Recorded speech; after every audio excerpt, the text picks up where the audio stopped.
മാമോലി മാഷ്, ഫെരീഷ് മാഷ്, പ്രിയപ്പെട്ട പ്രഥമ അധ്യാപകരെ, നമ്മൾ പ്രതിനിധാനം ചെയ്യുന്ന നമ്മുടെ സ്കൂളിൻ്റെ മികവ് എന്നത് നേരത്തെ സൂചിപ്പിച്ച പോലെ രണ്ടു തലങ്ങളിലാണ്. ഒന്ന് അക്കാദമിക്, ഒന്ന് സ്കൂളിൻ്റെ സൗകര്യങ്ങൾ തന്നെയാണ്. അക്കാദമിക പ്രവർത്തനങ്ങളുടെ മികവിലും അതിനെ തിളക്കമാർന്ന മാതൃകകളും സൃഷ്ടിക്കാനും കഴിഞ്ഞ കുറേ വർഷം പലപ്പോഴും സംതൃപ്തമായ ഒരു അക്കാദമിക ഒരു വർഷത്തിൽ പൂർത്തീകരിക്കാൻ സാധിക്കുക എന്നത് പ്രഥമ അധ്യാപകരായ നമ്മളെ സംബന്ധിച്ചിടത്തോളം ഏറ്റവും സന്തോഷം നൽകുന്ന ഒരു വസ്തുതയാണ്. ഒരു വർഷം ഏറ്റവും മികവുറ്റ പ്രവർത്തനങ്ങളാൽ നിറഞ്ഞ് നല്ല വിഭവങ്ങൾ കുട്ടികൾക്ക് നൽകിയ ആ വർഷം അവസാനിപ്പിക്കുന്ന സംതൃപ്തി ഉണ്ടാവും. നമ്മുടെ ഉദ്യോഗസ്ഥർ ഈ അക്കാദമിക പ്രവർത്തനങ്ങളുടെയൊക്കെ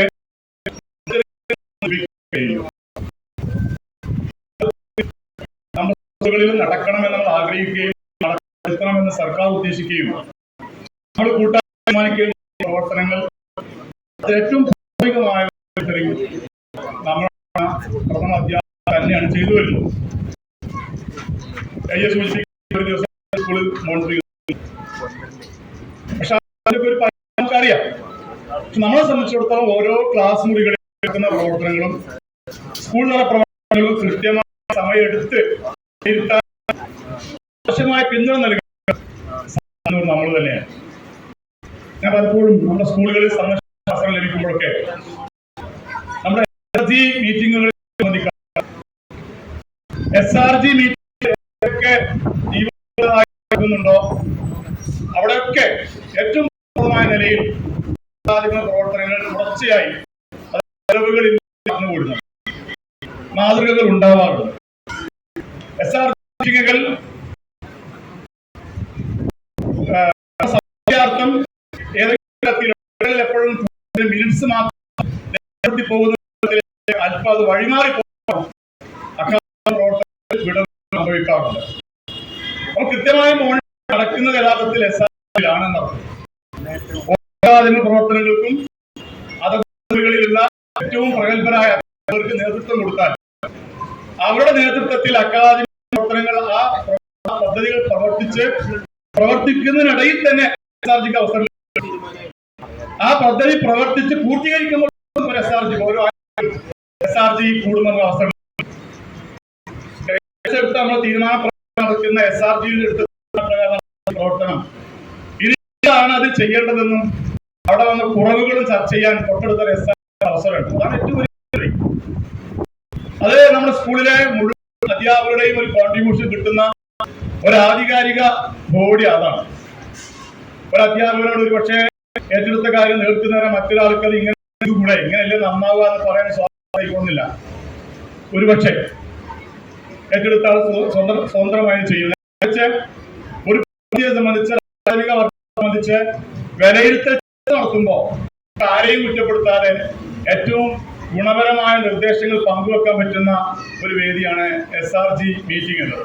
അതുകൊണ്ട് എൻ്റെ ഒരു ചർച്ചയിലെ ഒരു അഭിപ്രായം എന്ന നിലയിൽ സൂചിപ്പിക്കാനുള്ളത് നമ്മുടെ സ്കൂളുകളിൽ യഥാർത്ഥത്തിൽ HMSന്റെ മോണിറ്ററിന്റെ ബലം നൽകുന്ന ഒന്നായി ഓരോ അജണ്ടകളും SRG മീറ്റിംഗിൽ അജണ്ടകൾ നിശ്ചയിച്ച് അതിന്റെ കഴിഞ്ഞകാല പ്രവർത്തനങ്ങളെ വിലയിരുത്തലും ഇനി ആ പ്രവർത്തനം പൂർത്തീകരിക്കുന്നതിലെ നമ്മളെ നിർദ്ദേശങ്ങളെല്ലാം പങ്കുവച്ച് അവസാനം അതിന്റെ വിലയിരുത്തലുകൂടി നടത്തുമ്പോൾ നമുക്ക് ഒരു വർഷം നടപ്പിലാക്കിയ പ്രവർത്തനത്തെ അടുത്ത വർഷം ഏറ്റവും കുറ്റമറ്റതായി ചെയ്യാൻ സാധിക്കും. SRG മിനിറ്റ് റെഫറൻസ് പുസ്തകമായി നമ്മുടെ സ്കൂളിൽ വരേണ്ട സംഗതിയാണ്. കഴിഞ്ഞ 2 വർഷം മുമ്പത്തെ SRG മിനിറ്റ്സ് ഇപ്രാവശ്യത്തെ SRG കൺവീനർക്ക് റെഫർ ചെയ്യാൻ കിട്ടാറുണ്ടോ? കിട്ടേണ്ടതാണ്. അന്നത്തെ പ്രവർത്തനം എന്തായിരുന്നു, ഇതേ വർക്കുകൾ എന്തായിരുന്നു, ആ വർഷത്തിൽ എങ്ങനെ നടപ്പിലാക്കി, അതിന് എന്തായിരുന്നു, ഇതൊക്കെ ചെയ്യേണ്ടതാണ്. ഇങ്ങനെ അക്കാദമിക പ്രവർത്തനങ്ങളുടെ മികവ് തന്നെയാണ് നമ്മുടെ രക്ഷിതാക്കൾ നമ്മളിൽ നിന്ന് പ്രതീക്ഷിക്കുന്ന ഏറ്റവും പ്രധാനപ്പെട്ട കാര്യം. രണ്ടാമതൊന്ന് ഭൗതികമാണ്. നമുക്കറിയാം, അത്ഭുതകരമായ ആശാമായ നിലയിൽ നമ്മുടെ സ്കൂളുകളുടെ ഭൗതിക ഉണ്ട്. സർക്കാർ മേഖലയിലെ സ്കൂളുകൾക്ക് ധാരാളം ഫണ്ടുകൾ ലഭ്യമായി അത് വളരെ ആകർഷണീയമായ നിലയിൽ വരും. കുറേ സ്കൂളുകൾ മാതൃകയായി സ്കൂളുകളിലെ അറ്റകുറ്റപ്പണികളുടെ ആകർഷണീയ നിലയിൽ ബിൽഡിങ്ങുകളൊക്കെ സെറ്റപ്പ് ചെയ്തുകൊണ്ടിരിക്കുന്ന ഒരു കാലം കൂടിയാണ്. ഇവിടെ നടക്കാനിരിക്കുന്ന ഈ പ്ലാനിന്റെ ഒരു ഫോമാറ്റ് നിങ്ങൾ കൈ കിട്ടിയിട്ടുണ്ടോ? പ്രസക്തി രണ്ടു ഇതിന് പ്രസക്തിയുണ്ട്. ഒരു പൊതുവിദ്യാലയത്തിന്റെ അക്കാദമിക ഭൗതികമായ അതിന് ഈ പ്ലാൻ പ്രസക്തിയുണ്ട്. കഴിഞ്ഞ വർഷങ്ങളിൽ നടത്തിയ പദ്ധതിക്ക് പുറമെ ഈ ഒരു വർഷത്തിലേക്ക് അടുത്ത വർഷത്തിലേക്ക് പുതിയ പ്രവർത്തനങ്ങളൊക്കെ ഇത് രേഖപ്പെടുത്താനുണ്ട്. ഏറ്റവും പ്രസക്തമായ അവസാനത്തെ പേജ് നിങ്ങൾ നോക്കൂ. നമ്മുടെ ഡീറ്റെയിൽസ് നിങ്ങളിലേക്ക് നടക്കുന്നില്ല. അഞ്ചാമത്തെ പേജിൽ പറയുന്നുണ്ട് 2020-2024 നടത്തിയ പ്രധാന അക്കാദമിക പരിപാടികൾ എന്തൊക്കെയാണ്, നടത്തിയ പരിപാടികൾ എന്തൊക്കെയാണ്, ഗുണഭോക്താക്കൾ എത്ര കുട്ടികൾക്ക് കിട്ടിയെന്നുള്ളതാണ്. നമ്മുടെ സ്കൂളിൽ കഴിഞ്ഞ ഈ വർഷങ്ങളിൽ നടപ്പിലാക്കിയ പ്രധാന അക്കാദമിക പ്രവർത്തനങ്ങൾ മേൽഘടകങ്ങളിൽ നിന്ന് പലപ്പോഴും വന്നിട്ടുള്ള SRG മീറ്റിങ്ങുകളിൽ രൂപപ്പെടുന്ന മാതൃകാപരമായ അക്കാദമിക പ്രവർത്തനങ്ങൾ നമുക്ക് പങ്കുവെക്കാനുണ്ടെങ്കിൽ 2023-2024 വർഷത്തിൽ വിശേഷമായ അക്കാദമിക പ്രവർത്തനങ്ങൾ ഇതിൽ സംസ്ഥാനത്തെ മുഴുവൻ സ്കൂളുകളിലേക്കും എത്തിക്കാൻ പറ്റുന്നതാണെങ്കിൽ അത് വരേണ്ടതാണ്. നടക്കുന്ന പ്രൊജക്ടുകളും ഏതൊക്കെ സ്കൂളുകളിൽ നടത്തിയ പദ്ധതികളാണ്. മീറ്റിംഗിൽ വന്ന നമ്മുടെ സംസ്ഥാനത്ത് പല പ്രൊജക്ടുകളും ഏതെങ്കിലും ഒരു അധ്യാപക ബുദ്ധിയിൽ ഉദിച്ച ഒറ്റപ്പെട്ട ഒരു പദ്ധതിയായിരിക്കും ഒരു സ്കൂൾ മാതൃകയായപ്പോൾ അത് ഉപജില്ലാ തലത്തിൽ നിന്ന് സംസ്ഥാനത്ത് തന്നെ ശ്രദ്ധിക്കപ്പെടുന്ന പരിപാടിയായി പിന്നീട് വരുന്നത്. അപ്പൊ ഈ പ്രസക്തി നമ്മുടെ സ്കൂളിൽ നടന്ന അക്കാദമിക പ്രവർത്തനങ്ങളെ സംബന്ധിച്ച് ഗുണഭോക്താക്കളുടെ അതും വളരെ പ്രസക്തി. പ്രവർത്തനങ്ങൾക്ക് ഗുണഭോക്താക്കൾ എത്ര, ആരാണ് അതിന് ഗുണഭോക്താക്കൾ? പലപ്പോഴും പല പ്രവർത്തനങ്ങളും പുറമേക്ക് വാർത്ത കൊടുക്കാൻ പറ്റുന്ന പ്രവർത്തനങ്ങളും സ്കൂളിന്റെ അക്കാദമിക വളർച്ച കുട്ടികൾക്ക് എത്രമാത്രം ഫലപ്പെടുന്നുണ്ട് എന്ന് നമ്മൾ അവലോകനം ചെയ്യേണ്ട വസ്തുതയാണ്. പരിപാടി വേണ്ടെന്നുള്ളതല്ല, പബ്ലിസിറ്റി ആവശ്യമുള്ള, വാർത്താ ആവശ്യമുള്ള, സ്കൂളിന്റെ പേരും പെരുമക്കൊക്കെ ബലം നൽകുന്നത് ആവശ്യമാണ്. പക്ഷെ പ്രവർത്തനങ്ങളിൽ കുട്ടികളുടെ അക്കാദമിക വളർച്ച എത്ര കുട്ടികൾക്ക് അതിന്റെ ഗുണഭോക്താക്കളെ തൊട്ടടുത്ത പേജില് 2024-2025 വർഷം നടത്താൻ ഉദ്ദേശിക്കുന്ന അക്കാദമിക പ്രവർത്തനങ്ങളെ വരുന്നുണ്ട്. നടത്താൻ ഉദ്ദേശിക്കുന്ന അക്കാദമിക പ്രവർത്തനങ്ങൾ എന്താണ്, ഗുണഭോക്താക്കൾ ആരാണ്, പ്രതീക്ഷിക്കുന്ന ചെലവെന്താണ്. ഇപ്പൊ കഴിഞ്ഞ നടപ്പിൽ വരുത്തി വിജയിപ്പിച്ചിട്ടുണ്ട്. ഇനി നടപ്പിലാക്കുന്നതുമായ പ്രവർത്തനങ്ങൾ രേഖപ്പെടുത്തുന്നത് അക്കാദമിക പങ്കുവെക്കലിൽ ജില്ലക്ക് വലിയ മാറ്റം തർക്കമല്ല. വളരെ എടുക്കണമെന്ന് പറയാം. നമ്മൾ കൊടുക്കുന്ന പല ഡാറ്റകളും പല പദ്ധതികളും നാളത്തെ സ്കൂളുകളിലെ ഒരു കുട്ടി മുതൽ കൂട്ടം കുട്ടികൾക്കും സ്കൂളിന് പൊതുവായി വളരെ വലിയ നേട്ടങ്ങൾ. സൗജന്യ പുസ്തകങ്ങൾ വിതരണം, സ്കൂളിന്റെ ഡിസിപ്ലിനുമായി ബന്ധപ്പെട്ട ഇത്തരം കാര്യങ്ങളിലൊക്കെ പലപ്പോഴും യൂണിഫോമിന്റെ ഒരു കോൺട്രിബ്യൂഷൻ ഈ പദ്ധതിയിൽ നിന്നാണ് വരാറുള്ളത്. ടെക്സ്റ്റ് ബുക്കിന്റെ കാര്യങ്ങളാണ്. യാത്രാ സൗകര്യം കുട്ടികൾ നമ്മുടെ സൂക്ഷ്മമായി ഇടപെടുന്ന കുട്ടിയാണ്, തീർച്ചയാണ്. നമ്മുടെ വിദ്യാലയങ്ങളിൽ കുട്ടികൾ സ്കൂളിൽ എത്തിപ്പെടുമ്പോൾ കുട്ടികളെ വെച്ചും നന്നായി നമ്മൾ ആ കുട്ടികൾക്ക് യാത്ര എത്ര കണ്ടുണ്ട്. നമ്മുടെ സ്കൂൾ ബസ് നമ്മൾ നിശ്ചയിച്ച സ്റ്റോപ്പിലേക്ക് ആ കുട്ടി വരുന്ന വഴിയാണ്. എത്രമാത്രം ദുഷ്കര വഴികളിലൂടെയാണ് അത്തരം കുട്ടികൾ എത്ര നേരത്തെ കുട്ടികൾ ഇറങ്ങിയാട്ടി വരുന്നുണ്ട്. ഇങ്ങനെ യാത്രാ ബുദ്ധിമുട്ട് അനുഭവിക്കുന്ന കുട്ടികൾ പരസഹായം ലഭ്യമാക്കേണ്ട കുട്ടികളുണ്ടോ, കുട്ടികൾ അത്രയും കുട്ടികളുണ്ടോ എന്നതൊക്കെ നമ്മുടെ ക്ലാസ് മുഖേന കണക്കുകൾ ശേഖരിച്ച് ഇത് രേഖപ്പെടുത്തണം. എന്താ പറയാൻ കാരണം അറിയോ, ഈ ട്രാൻസ്പോർട്ട് എക്സ്പോർട്ട് വരുമ്പോ നമ്മുടെ BRC ഇത്തരം ഇത് കൊണ്ടുവരും. നമ്മൾ ഈ പോകുന്ന കണക്കുകൾ വെച്ച് ഈ കണക്ക് പ്രകാരം നമ്മൾ പ്രൊജക്റ്റിൽ കുട്ടികളെ എണ്ണം ഉൾപ്പെടുത്തുമ്പോഴാണ് നാളെ ഇത്തരം ഗ്രാൻഡ് കൊണ്ട് കിട്ടുക. അതുപോലെ അലവൻസ്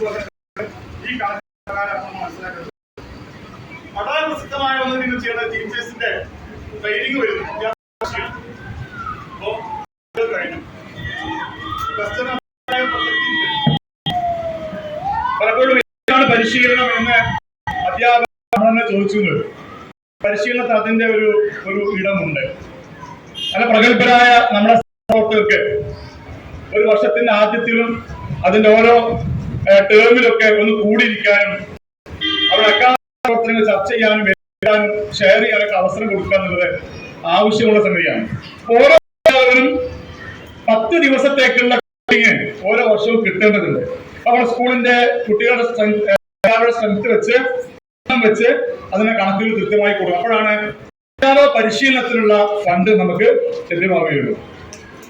സ്കൂൾ ഗ്രാൻഡിന്റെ കമ്പ്യൂട്ടർ അതുപോലെ അതിന്റെ എണ്ണം കാര്യങ്ങൾ ചോദിക്കുന്നത് ഈ ഫോർമാറ്റ് ലഭിക്കുമ്പോൾ നമ്മൾ കുറച്ചും കൂടി സൂക്ഷ്മതയോടെ നമുക്ക് നമ്മളൊരു ആവശ്യത്തിന് അപേക്ഷ നൽകുന്ന ആ ആവശ്യം നേടിയെടുക്കാൻ വേണ്ടിയാണ് എന്നൊരു ധാരണയിൽ നമ്മുടെ സ്കൂളിന് അല്ലെങ്കിൽ മറ്റൊരു സ്കൂളിന് നമ്മൾ പലപ്പോഴും മറ്റു സ്കൂളുകൾക്ക് വേണ്ടിയായിരിക്കും, പൊതുകുട്ടികൾക്ക് വേണ്ടിയായിരിക്കും. അങ്ങനെ സൂക്ഷ്മമായി ഓരോന്നും ഇവിടെ ഓരോ കോളങ്ങളിലേക്ക് പോകുമ്പോൾ ഓരോന്നും ഹെഡ് നിങ്ങളോട് കൃത്യമായി വിശദീകരിച്ചു തരും.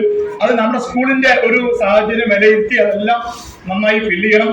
ഏതെങ്കിലും ചില കാര്യങ്ങൾ നമുക്ക് ഇപ്പൊ ചെയ്യാൻ പറ്റാത്തുണ്ടെങ്കിൽ നിങ്ങൾ അത് രേഖപ്പെടുത്തി വെച്ച് കൃത്യമായി എത്തിക്കണം എന്ന് അഭ്യർത്ഥിക്കുകയാണ്. നമ്മുടെ SSK എന്ന ഈ പ്രൊജക്ട് വിദ്യാഭ്യാസ പ്രവർത്തനങ്ങൾക്ക് സർക്കാർ വിദ്യാഭ്യാസ വകുപ്പും ഒപ്പം നിൽക്കുന്ന പ്രൊജക്ട് വർഷങ്ങളായി ഇതിൽ പ്രവർത്തിച്ച് ധാരാളം ട്രെയിനേഴ്സ് ഒക്കെ നമ്മൾ എല്ലാവർക്കും അറിയാവുന്ന കാര്യമാണ്. ഇതിൽ നമ്മൾ നടപ്പിലാക്കുന്ന പ്രവർത്തനങ്ങൾ പൊതുവായി കുട്ടികൾക്ക് അവരുടെ വ്യക്തിത്വ രൂപീകരണ ചില പദ്ധതികളുണ്ട്. ഇപ്പോൾ സൂചിപ്പിക്കുന്ന ഈ സെൽഫ് ഡിഫൻസിന്റെ കാര്യം അതൊരു മാതൃകയാണ്. നമ്മള് വർത്തമാന കാലത്ത് പെൺകുട്ടികൾ പ്രത്യേകിച്ച് നമ്മൾ ജീവിക്കുന്ന ഈ മനുഷ്യന്മാർക്കിടയിൽ പലപ്പോഴും എപ്പോഴും മനുഷ്യരുടെ സ്വഭാവം മാറുന്ന കല സൃഷ്ടിച്ച പല കേസുകളും ഇപ്പോഴും അവസാനിച്ചിട്ടില്ല. കുട്ടികൾക്ക് വരെ സ്കൂൾ വിട്ട് വീട്ടിൽ വരാനോ വീട്ടിൽ നിന്ന് സ്കൂളിൽ പോകാനോ പറ്റാത്ത വിധം വലകൾ വിരിച്ചു കിടക്കുന്ന നമ്മുടെ എന്താ പറയാ നമ്മുടെ നിരത്തുകൾ പോയി അങ്ങനെ നമ്മൾ മനസ്സിലാക്കേണ്ടേ. എങ്ങനെയാണ് കുട്ടികൾക്ക് പ്രത്യേകിച്ച് ഈ സമൂഹത്തിൽ ഒരു സെൽഫ് കോൺഫിഡൻസ് അവർക്ക് സ്വയം പ്രതിരോധത്തിൽ ഉണ്ടാവേണ്ടതല്ലേ? അപ്പൊ എങ്ങനെയാണ് അതിന് ചില മാതൃകകളാണ് SSK അവതരിപ്പിച്ചത്. എല്ലാ സ്കൂളുകൾക്കും അതിന് ഫണ്ട് ലഭ്യമായിട്ടില്ല. ഇപ്പൊ ഹൈസ്കൂളിലെ സെലക്ട് ചെയ്യപ്പെട്ട 4-5 സ്കൂളുകളിലേക്ക് അതിന്റെ ചെറിയൊരു ഫണ്ട് ട്രാൻസ്ഫർ ചെയ്യേണ്ടായി. അതില് കുംഫു പോലത്തെ വളരെ അഭ്യാസങ്ങൾ, സവാരി പോലത്തത്, ഇങ്ങനെ കുട്ടികൾക്ക് ഭൗതികമായി കിട്ടേണ്ടുന്ന ചില സ്കിൽ ഡെവലപ്മെന്റുകൾ പറ്റിയുള്ള ഫണ്ടുകളാണ്. അത് ഇതാ UP യിലേക്ക് വരാൻ പോവാണ്. UP ആദ്യം തന്നെ സർക്കാർ മേഖലയിലെ സ്കൂളുകൾക്കാണ് ലഭ്യമാകുന്നത്. ഗവൺമെന്റിലെ വന്നുള്ളൂ, ഗവൺമെന്റ് മേഖലയിൽ വരുന്നുണ്ട്. പക്ഷെ നമുക്ക് ഇത്തരം മാതൃകകൾ വെച്ച് രക്ഷിതാക്കൾ കൂടി പങ്കാളിത്തത്തിൽ കൂടി വരിക. സർക്കാർ ഫണ്ട് കിട്ടുന്നുണ്ട്, ഒരു ഏതൊരു സ്കൂളിൽ ഫണ്ട് കിട്ടിയില്ല എന്ന് ശരിയാണെങ്കിൽ നമുക്ക് നമ്മുടെ രക്ഷിതാക്കളുടെ ഒരു മീറ്റിംഗ് കാര്യങ്ങൾ അവതരിപ്പിച്ച് കുട്ടികൾക്ക് ഇത്തരം പരിശീലനത്തിന് ഒരു ആവശ്യകത ബോധ്യപ്പെടുത്തി രക്ഷിതാക്കളെ കൂടി ഒരു കോൺട്രിബ്യൂഷൻ സമയം കണ്ടെത്തിയിട്ട് എന്തുകൊണ്ട് കുട്ടികൾക്ക് ഒരു വർഷക്കാലം നീണ്ടു നിൽക്കുന്ന ഒരു ആയോധന കല അഭ്യാസ പരിശീലനം. അത് സ്കൂളിന്റെ ഒരു വലിയ മാറ്റമായി കുട്ടികൾക്ക് ഒരു ആത്മവിശ്വാസത്തോടു കൂടി ഒന്ന് വരാനും യാത്ര ചെയ്യാനും സാധിക്കുന്ന തരത്തിലേക്ക് ഒരു അക്കാദമിക പോലെ കൊണ്ടു നടക്കേണ്ടുന്ന ഒന്നാണ്. കുട്ടികൾ ആൺകുട്ടികൾക്കും വേണ്ടത് തന്നെയാണ്. അവർക്ക് പുറമേക്കും പല ഏജൻസികൾ കൊണ്ട് പലപ്പോഴും അവസരം കിട്ടാറുണ്ട്. പലപ്പോഴും പെൺകുട്ടികൾക്കാണ് ഇതിന്റെ അവസരങ്ങൾ പലപ്പോഴും കുറയാറുള്ളത്. അപ്പൊ അത് SSK ഫണ്ട് വിനിയോഗിക്കുന്ന സ്കൂളുകൾ ചെറിയ ഫണ്ടാണ്, 5000 രൂപ കൊടുക്കുന്ന ഒരു സ്റ്റാർട്ടിംഗ് ഫണ്ട് കൊടുക്കുന്നത്. അത് യഥാർത്ഥ അവസാനിപ്പിക്കേണ്ടതല്ല. നമ്മൾ ഏതാനും മണിക്കൂറുകൾ നീണ്ടു നിൽക്കുന്ന ഒരു പ്രവർത്തനമാണത്.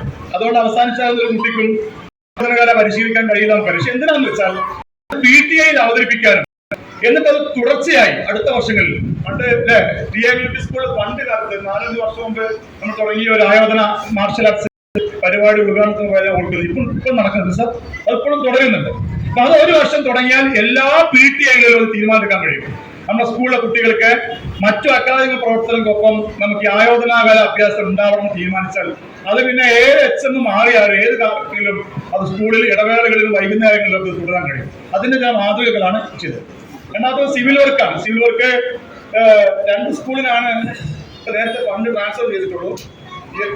പത്തനാട്ടുകര, എടത്തനാട്ടുകര. ഈ 2 സ്കൂളിന്റെയും 80% അതിന്റെ വർക്ക് പൂർത്തീകരിച്ചാൽ യഥാർത്ഥ മാഷെ 80% പൂർത്തീകരിച്ചാൽ അതിന്റെ ഒരു സർട്ടിഫിക്കറ്റ് BRC കൊടുക്കുകയാണെങ്കിൽ നമുക്ക് ബാക്കി 20% ഫണ്ട് ട്രാൻസ്ഫർ ചെയ്യാൻ പറ്റും. പിന്നെ 8 സ്കൂളുകൾ കൂടി പ്രൊജക്ട് പോയതാണ്. അത് ഫണ്ട് ലഭ്യമാകുന്ന നമുക്ക് ഉടനെ പാസ്സാവുമെന്ന് വിചാരിക്കുന്നു. GMLPS കുമരംപുത്തൂര്, GLPS Pottassery east, GMLPS അരകുറിശി, GLPS Allampadam, EBHS Karakurissi. ഈ സ്കൂളുകൾക്കൊക്കെ അതിന്റെ സീൽ വർക്ക് കഴിഞ്ഞ വർഷം 2022-23 സീൽ വർക്ക് പ്രോജക്റ്റ് പോയതാണ്. ഫണ്ടിന്റെ ലഭ്യതക്കനുസരിച്ച് തീർച്ചയായും അത് ഉടനെ എത്തും തന്നെയാണ് വിചാരിക്കുന്നത്. അത് സൂചിപ്പിച്ച കാര്യം ഒരു മാതൃകാ പ്രവർത്തനം നടപ്പിലാക്കുന്ന പദ്ധതിയാണ് പ്രീ പ്രൈമറിയുടെ നവീകരണം. നമ്മൾ പ്രതീക്ഷിക്കുന്നത് തൊട്ടടുത്ത വർഷങ്ങളിലായി എല്ലാ പ്രീ പ്രൈമറികളെയും നവീകരിക്കാൻ പറ്റുന്ന ഈ ഒരു നല്ല ഫണ്ട് 10 ലക്ഷം രൂപ, 15 ലക്ഷം ഫണ്ടാണത്. VTയുടെ സഹകരണത്തോടുകൂടി 10 ലക്ഷം കണ്ടെത്തേണ്ടതുണ്ട്. 10 ലക്ഷമാണ് SSK കൊടുക്കുന്നത്. ആ ഫണ്ട് 5 സ്കൂളും കൂടി പാസ്സായിട്ടുണ്ട്. GUPS Karimba, GMLPS അരീവര്, GUPS GHS Thenkara, GHS Kumaramputhur. ഈ സ്കൂളുകൾ വന്നിട്ടുണ്ട്. അതിന്റെ കാര്യങ്ങളൊക്കെ കൃത്യമായി നേരത്തെ എടുത്തുകൊണ്ടെങ്കിൽ നല്ല സ്കിൽഡ് ആയ ആളുകളുടെ സഹായത്തോടു കൂടി മാതൃകാ പ്രീ പ്രൈമറികൾ സൃഷ്ടിച്ചെടുക്കാൻ സാധിക്കും. അതും നമ്മുടെ ഒരു പ്രധാന പ്രവർത്തനമായി കഴിഞ്ഞ വർഷത്തിൽ ഉണ്ടായിരുന്നു. ഒരു സ്കൂളിന്റെ മുഖച്ഛായ മാറാൻ പറ്റുന്ന തീർച്ചയായും ഒരു പ്രവേശന കവാടം പോലെയാണ് നമ്മുടെ പ്രീ പ്രൈമറികൾ. അത് വളരെ ശാസ്ത്രീയമായി കൊണ്ടാണ് ഇപ്പോൾ പോകുന്നത്. അശാസ്ത്രീയമായ പ്രീ പ്രൈമറികൾ അവസാനിപ്പിച്ച് സർക്കാർ സംവിധാനം ചെയ്യുന്ന ഒരു തരത്തിലേക്ക്, അതിന്റെ ഒരു കരിക്കുലത്തിലേക്ക് മാറാൻ വേണ്ടിയായിരുന്നു അതിന്റെ പരിശീലനമൊക്കെ ടീച്ചേഴ്സിന് നൽകിയിരുന്നത്. അതും നമ്മൾ നല്ല മാതൃകയായി അടുത്ത വർഷങ്ങളിൽ തുടരേണ്ട സംഗതിയാണ്. SSKയുടെ പ്രവർത്തനങ്ങളുടെ കുറച്ചു കാലം വരാൻ പോകുന്ന ശാസ്ത്ര മേഖലയിലും ഭാഷയിലും അതുപോലെ പിന്നോക്കം നിൽക്കുന്ന കുട്ടികൾക്ക് അവസാനിപ്പിക്കേണ്ട സംഗതിയല്ല. നിപുൺ ഭാരത് എന്ന നേരത്തെ പേരിലൊക്കെ നടത്തിയിരുന്ന പദ്ധതികൾ സവിശേഷമായി നമ്മുടെ സ്കൂളുകളിൽ, നമ്മുടെ SRGകളിൽ തീരുമാനിച്ച് നമ്മുടെ സ്കൂളുകളിൽ അക്കാദമികമായി നമ്മൾ വിചാരിച്ച നിലവാരത്തിലേക്ക് ആ ക്ലാസിന്റെ നിരക്കനുസരിച്ച് സ്ഥാനത്തിനനുസരിച്ച് എത്തിപ്പെടാത്ത കുട്ടികൾക്ക്, ഭാഷയിലും ഗണിതത്തിലും പ്രത്യേകിച്ച് നിൽക്കുന്ന കുട്ടികൾക്ക് അവർക്ക് പിന്തുണ പരിഹാര പ്രവർത്തനങ്ങൾ SRGയിൽ ആസൂത്രണം ചെയ്തുകൊണ്ട് തീർച്ചയായും മനസ്സിലാക്കുന്ന പദ്ധതിയാണ്. അതിന്റെ ഒരു മാതൃകയാണ് മാതൃക നമ്മുടെ മുമ്പിൽ വെച്ചത്. അതും ആ പദ്ധതിയിൽ മാത്രം അവസാനിക്കേണ്ടതല്ല. വർഷം അവസാനിക്കുമ്പോൾ നമ്മുടെ സ്കൂളിൽ മുഴുവൻ അവരുടെ ഭാഷയിലും ഗണിതത്തിലും അടിസ്ഥാന ശേഷികൾ കിട്ടിയിട്ടുണ്ട് എന്ന് നമ്മുടെ SRGയിലാണ് വിലയിരുത്തൽ നടത്തേണ്ടത്. ആ പ്രവർത്തനം തുടരേണ്ടത് തന്നെയാണ്. ഇത്തരം കാര്യങ്ങളാണ് നടന്നു വരുന്ന പ്രധാന പ്രവർത്തനങ്ങൾ. ബഹുമാനരായ HMs ഇതുമായി ബന്ധപ്പെട്ട പ്ലാനിന്റെ ഒരു പ്രിപ്പറേഷനിൽ നേരത്തെ സൂചിപ്പിച്ച പോലെ നല്ല ഒരു കോൺട്രിബ്യൂഷൻ നിങ്ങളുടെ ഭാഗത്ത് ഉണ്ടായിരിക്കണം. വിലപ്പെട്ട നിർദ്ദേശങ്ങൾ ഉണ്ടായിരിക്കണം. വിശദാംശങ്ങളിലേക്ക് പ്രവേശിക്കുന്നതിന് വേണ്ടി നമ്മുടെ BRCയിലെ MIS സുനിത മാഡത്തെ നിർദ്ദേശം